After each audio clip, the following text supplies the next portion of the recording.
النهارده مباراة بعنوان التلات نقط أهم من الأداء. النهارده يعني الأداء ما كانش أحسن زي بتاع مباراة الزمالك، بس أهم حاجة في المباراة إن الأهلي أخد التلات نقط، عرف يعني ياخدهم. ده أهم حاجة.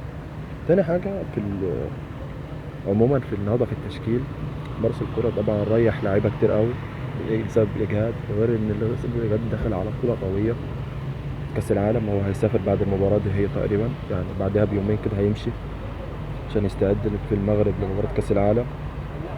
بس يعني ممكن انت جوه التشكيلة ممكن تعدي حاجات كتيرة. يعني ممكن كنت ريحت أحمد عبد القادر ونزلت كريستو مكان طاهر، وطاهر يروح في مكانه اللي هو المفضل ليه،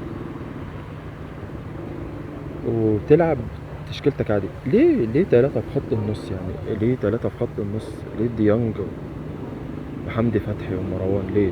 يعني انت ممكن كنت تريح حمدي فتحي برضه، كنت لعبت بمروان. بس هو عامة يعني النهارده يعني هو جرب طرق كتيرة، جرب لعيبة في كذا مركز، منهم خالد عبد الفتاح. يعني بدأ مباراة الزمالك كمساك، لعب 45 دقيقة باك يمين، و45 دقيقة لعبها باك شمال، أدى كويس. النهارده راجل المباراة.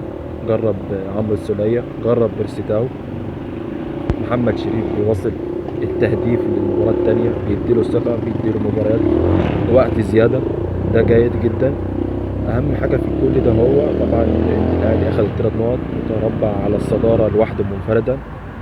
وفي خبر كده هو ان هو تم اقاله البروفيسور الزمالك اللي هم كانوا بيقارنوه بمانويل جوزيه، من اللي قالوا هيعينوا يوسف يوسف اسامه نبيه مدرب مكانه.